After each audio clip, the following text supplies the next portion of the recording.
warm welcome to all of you who have chosen to tune in today. The focus of this short reflection is on the Gospel according to Mark for the 32nd Sunday in Ordinary Time. And here it is. In the course of his teaching, Jesus said to the crowds, "Beware of the scribes who like to go around in long robes and accept greetings in the marketplaces, seats of honor in the synagogues, and places of honor at banquets. They devour the houses of widows and, as a pretext, recite lengthy prayers. They will receive a very severe condemnation." He sat down opposite the treasury and observed how the crowd put money into the treasury. Many rich people put in large sums. A poor widow also came and put in 2 small coins worth a few cents.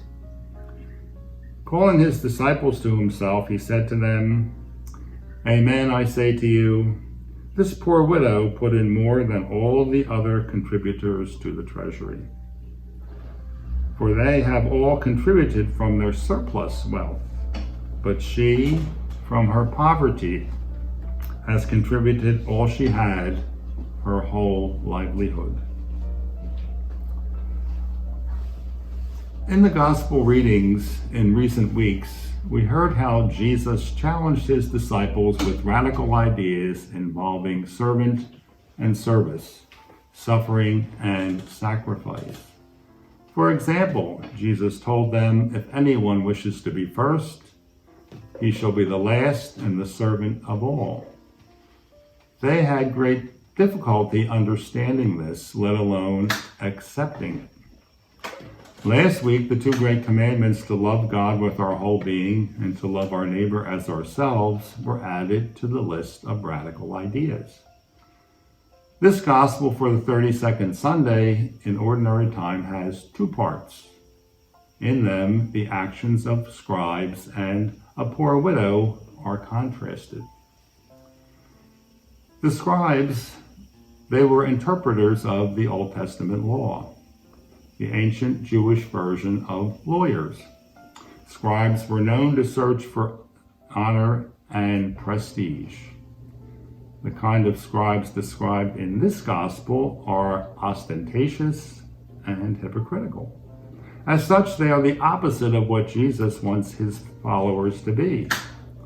Jesus warns against the scribes that search for honor and prestige while keeping up that pretense of piety. The scribes described here were putting themselves on public display, especially in religious contexts. The robes they wore were garments designed to enhance their honor and prestige, build up their ego.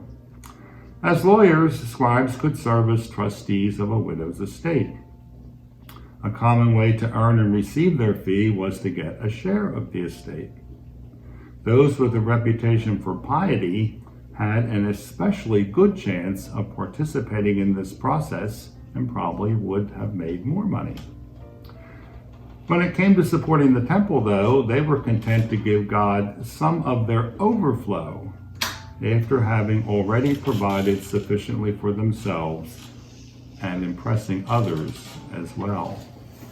As a result of their hypocrisy and greed, these lawyers will earn and receive a stiff condemnation at the last judgment, which is the highest court of all. And now to the widow. She provides a contrast to the conduct of the scribes.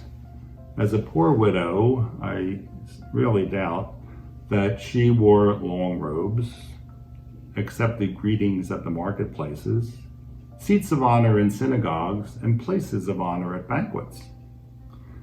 The poor widow only had 2 small coins that were the smallest in circulation and only worth a few cents.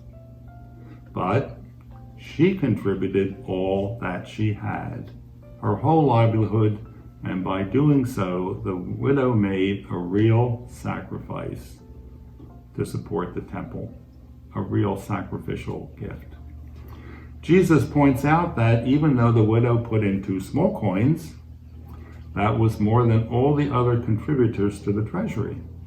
whereas the rich simply gave out of their surplus. This shows that God measures the gifts given to him on a basis totally different from human calculations. God looks at the inner motives of the heart and uses divine logic that overturns human ways of thinking. The bottom line is that the scribes contributed from their surplus wealth or abundance, while the widow contributed from her whole livelihood or her substance. The widow thus made a sacrificial gift, whereas the scribe made a superficial gift. For us, the story of the widow prompts us to ask, when it comes to giving and sharing what we have been given by God, do we respond like the generous widow or the pompous scribe?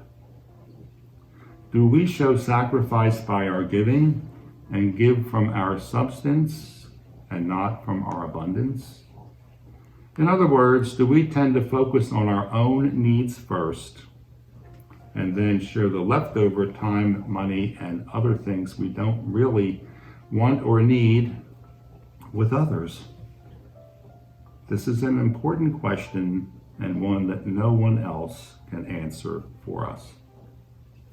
With this in mind, and while I was praying and preparing for this reflection, I recalled the time when I was on the March for Life in Washington over 30 years ago. And that day was kind of overcast with an intermittent drizzling rain and temperatures around 40 degrees or so.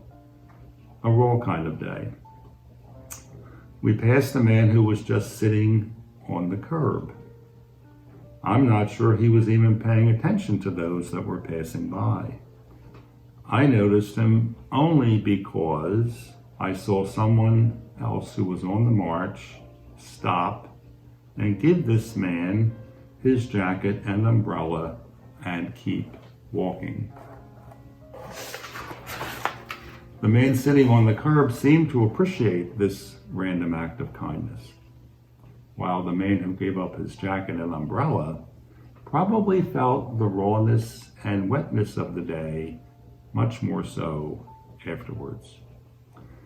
This, I think, is a simple example of sacrificial giving. That is, giving from substance, not abundance. And I've not forgotten this example over the years. When it comes to sacrificial giving, what is a sacrifice is different for each of us. The opportunities we have are many. The choices for sharing whatever we have, our time, our talents, our money, are entirely up to us. For example, there are many calls for help. They can be found in TV ads asking for that $19 a month, and they can be for hospitals who are treating at no charge children who have serious problems. They could also be in TV ads, from the ASPCA that we see frequently. They show malnourished and mistreated animals, and for $19 a month, if you make that commitment, you can help out that cause. Opportunities for sacrificial giving can also be found in the solicitations from local and national organizations that we receive in the mail, and also in the appeals made in church from charities like the Little Sisters of the Poor, Father Chuck's Challenge, and the St. Vincent de Paul Society. Opportunities for sacrificial giving can also be found with the people we encounter up close and personal in our homes, workplaces, and wherever we may go. These are probably the most common opportunities. It's important to pay attention to them and not pass them by like perhaps I did with that man sitting on the curb in Washington. Overall, this gospel prompts us to be attentive to the needs of those around us, to reflect on ways to respond to those needs by giving in a generous and heartfelt way from our substance and not just from our extras or from our abundance. There are many, many ways for us to do this. What I just noted are some of the many possibilities. I suggest that we find a quiet place, take some time in prayer, and think about just what we can do to give in generous and heartfelt ways from our substance and not just from our extra or our abundance.